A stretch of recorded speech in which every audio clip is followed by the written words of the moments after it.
I'll be back.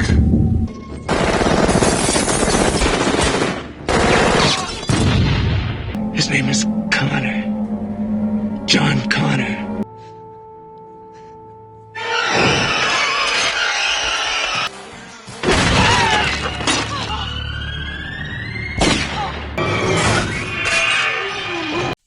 Imagine a dark street in Los Angeles, 1984. Electricity crackles, and out of nowhere appears a naked man built like a Greek god. But this isn't your typical Hollywood entrance. This is the moment cinema changed forever. The Terminator had arrived, and neither movies nor our relationship with technology would ever be the same. You know what's crazy? This whole film, this masterpiece that shaped science fiction, was basically made on pocket change by Hollywood standards. James Cameron, a guy who'd only directed one movie about killer fish up to that point, took $6.4 million and turned it into box office gold, raking in over $78 million. Not bad for a film that most studios thought was just another B-movie about a robot gone bad. But here's the thing. The Terminator came out at the perfect moment. The Cold War had everyone on edge, computers were starting to show up in people's homes, and there was this growing feeling that maybe, just maybe, technology wasn't always going to be our friend. Cameron tapped into that fear like a prophet with a camera. This wasn't just about a killer robot. This was about our deepest fears of what machines might become. Think about what was happening in '84. Apple had just launched the Macintosh with that famous Super Bowl commercial about fighting against control. Kind of ironic when you think about it. People were starting to use personal computers, but they were also starting to worry about them. The Terminator didn't just ride that wave of anxiety, it turned it into a tidal wave. The film hit theaters alongside stuff like Ghostbusters and Indiana Jones and the Temple of Doom. Big, fun blockbusters with clear good guys and bad guys. But the Terminator? It was different. It was darker, grittier, and way more scary because deep down, everyone watching knew that this future, this war with machines, didn't seem completely impossible. And that's what we're going to dig into today. How a small budget film about a time-traveling robot assassin managed to tap into humanity's deepest fears about technology, and in doing so, became one of the most prophetic films of the 20th century. Because when you look at where we are now, with AI and robotics advancing every day, the Terminator starts to feel less like science fiction and more like a warning from the past about our future. You want to know the really wild part? Some of the things the film predicted about machines taking over? We're starting to see them happen, but we'll get to that. First, let's talk about how this masterpiece came to be, and trust me, the story behind the camera is almost as incredible as the one in front of it. Let's talk about the magic that made the Terminator feel so real, and honestly, still holds up today. The heart of this movie beats with Stan Winston's incredible practical effects. You know those scenes where you see the T-800's metal skeleton walking through flames? That wasn't computer magic. That was pure craftsmanship. Winston and his team built a full-size endoskeleton that could actually move, using a combination of puppetry and stop-motion animation. Every hydraulic movement, every mechanical twitch was done the old-school way. But here's something amazing. A lot of the film's most iconic shots came from Cameron basically making things up on the spot. When you're working with a tiny budget, you learn to get creative. Those famous scenes of the Terminator moving through dark streets, shot guerrilla style in downtown LA, often without permits. The crew would set up quickly, get the shot, and pack up before anyone could stop them. That's why the film has this raw, authentic energy, because it was literally caught on the run. The whole movie has this distinct look, this cold, blue steel color palette that makes everything feel mechanical and threatening. Cameron chose this deliberately, but it wasn't just an artistic choice. By shooting so many scenes at night, they could hide the fact that they couldn't afford to shut down city blocks or hire hundreds of extras. They turned their limitations into strengths, and it worked beautifully. Remember those point-of-view shots from the Terminator's perspective? With the red text and targeting system? That was groundbreaking stuff back then. Cameron actually hand-drew some of those effects himself. They needed to show how a machine sees the world, and they did it with practical effects that still look convincing today. It's almost funny. They made a movie about advanced technology using basically no advanced technology. The effects team pulled off some incredible tricks for the film's most gruesome scenes. That moment where the Terminator cuts into his own arm to repair his mechanics, they used a combination of fake arms, clever camera angles, and Arnold staying perfectly still. The scene where he cuts out his damaged eye, that was done with a mechanical head that could actually move and react. And get this, they only had one take for many of these effects shots because they couldn't afford to build multiple versions of the props. What's really impressive is how they handled the endoskeleton in the final chase. They used a full-size puppet for close-ups, but for the walking scenes, they used stop-motion animation.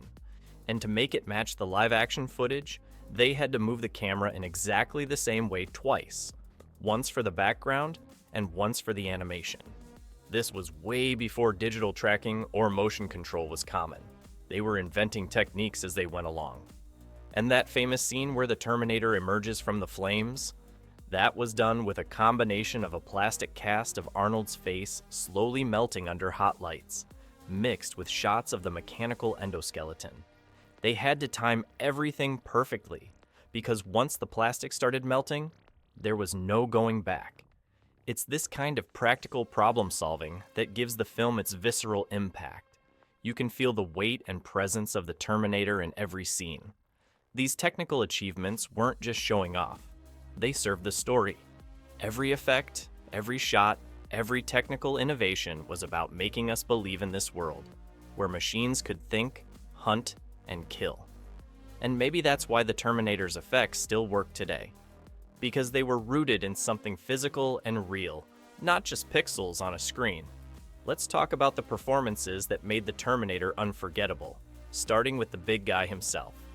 Here's something that blows my mind.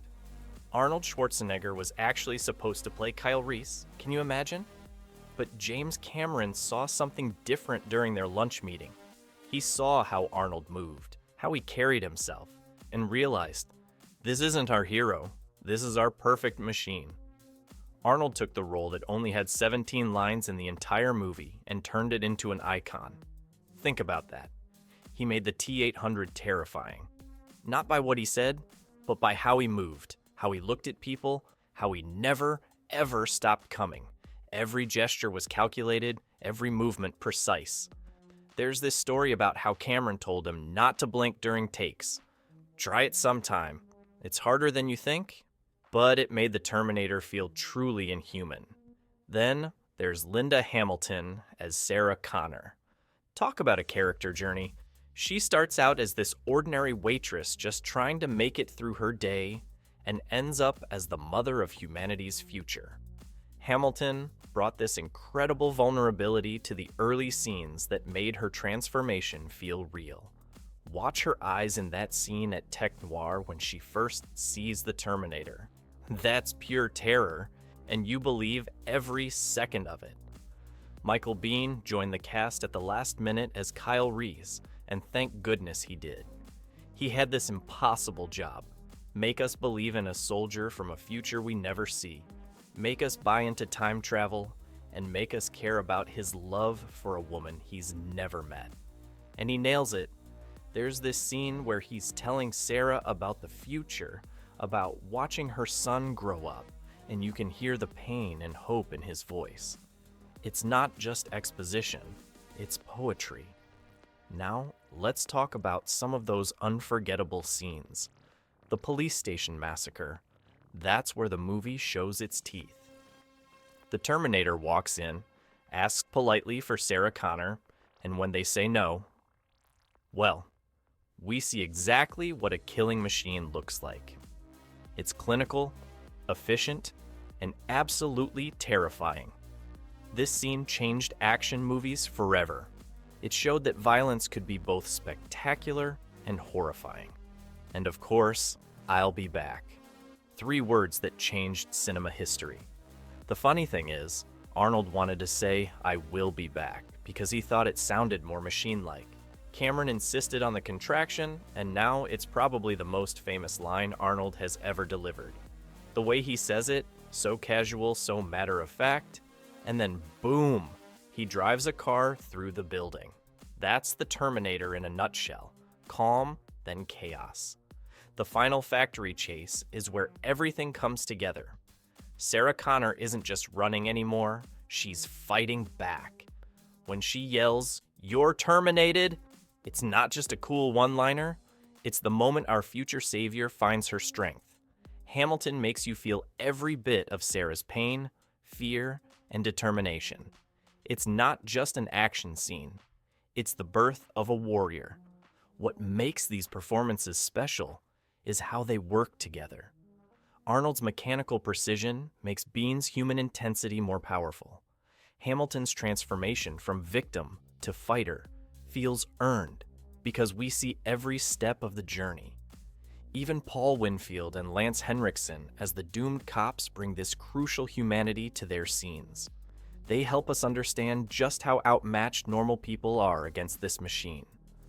You know what's fascinating about The Terminator? When it first came out, a lot of critics didn't know what to make of it. Some called it a B-movie with ideas above its station.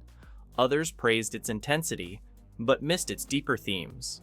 Variety even called it a B-film in the most classic sense, and they meant it as a criticism.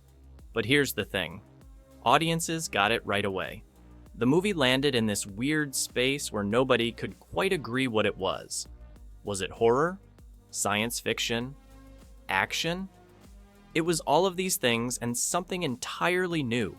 Some theaters even marketed it as a slasher film, which, when you think about it, isn't entirely wrong. It just happens that our unstoppable killer is made of metal instead of flesh. There's this really interesting story about how different countries saw different versions of the film. The international cut had some scenes that didn't make it to American theaters. There's this sequence where Sarah calls her mom that adds this whole extra layer of emotion to her character. And there's more footage of the Terminator alone, figuring out how to act human. These scenes aren't just extras, they change how you see the whole story. Let me share some wild details most people don't know about. That nightmare Cameron had that inspired the movie, he was sick with a fever in Rome, working on another film, when he dreamed about a chrome skeleton walking out of fire. He sketched it immediately when he woke up. That sketch became the T-800 endoskeleton. And get this, the name Sarah Connor came from a real phone book. Cameron literally went through phone books looking for the perfect name for his hero. The film almost had a completely different ending too. In one version, Cyberdyne Systems was going to find the crushed remains of the Terminator in the factory, setting up the creation of Skynet right there. They actually shot it, but Cameron decided it was too dark, too closed a loop. He wanted to leave some hope. What's really interesting is how the movie's reputation grew over time. Those same critics who dismissed it started to realize this wasn't just another action film. It was saying something important about technology, about humanity, about fate versus free will. People started noticing all these little details, like how the Terminator never kills anyone named Sarah Connor directly, he only shoots them. It's these kinds of details that showed just how much thought went into every aspect of the film. And here's something that keeps blowing my mind. Some people who worked on advanced AI projects have actually cited the Terminator as one of the reasons they became interested in the field. Talk about irony. The movie that warned us about artificial intelligence helped inspire people to create it. Though hopefully, they took the warning part seriously too. By the time T2 came out in 1991, people had completely reevaluated the original. Suddenly, everyone could see what Cameron had been doing. Using a sci-fi action framework to tell a story about humanity's relationship with technology, about motherhood, about sacrifice. What looked like a simple chase movie turned out to be prophetic in ways that become more obvious every year. You know what keeps the Terminator relevant? We're living in its future right now. Every time you read about TAI developments, robotics breakthroughs, or machine learning, it's hard not to think about Skynet. The movie wasn't just telling a story, it was giving us a wake-up call about where technology might take us. Look at how it's influenced everything that came after. Every movie with an unstoppable machine villain owes something to the T-800. Films like Ex Machina, I, Robot, and even The Matrix took the Terminator's warnings about AI and ran with them in new directions. But none of them quite captured that raw, primal fear of the machine that cannot be reasoned with, that will not stop. The movie completely changed how we portray female action heroes too. Before Sarah Connor, most women in action movies were either damsels in distress or already tough warriors. Sarah showed us a transformation. Someone becoming strong because they had to, not because they were born that way. Without her, we might never have gotten characters like Ripley in Aliens, another Cameron hero, or Furiosa in Mad Max, Fury Road. What's really wild is how the film's practical effects have become more appreciated over time. In an age where everything is CGI, the Terminator's handcrafted nightmares feel more real than ever. Modern filmmakers are actually going back to practical effects because they've realized what Cameron knew in 1984. Sometimes the old ways are the best ways. But here's what really matters today. The Terminator asked questions we're still trying to answer. How much should we trust machines? What happens when technology outgrows its creators? Can we prevent our tools from becoming our masters? Every time we hear about AI making decisions, writing code, or learning new skills, these questions become more urgent. And that's what makes The Terminator more than just a great action movie. It's a reminder that the future comes faster than we expect, and that the choices we make about technology today will shape what kind of future we get. Maybe that's why, 40 years later, it still feels so relevant, so urgent, so real. So next time you ask Siri a question, or see a robot doing backflips on the news, or read about an AI making art, take a moment to remember the Terminator. Because while we might not be fighting killer robots from the future yet, we're definitely living in a world that movie warned us about. And hey, if you're into more deep dives into classic films that shaped our future, hit that subscribe button. Because there are plenty more stories to tell about the movies that didn't just entertain us. They tried to warn us.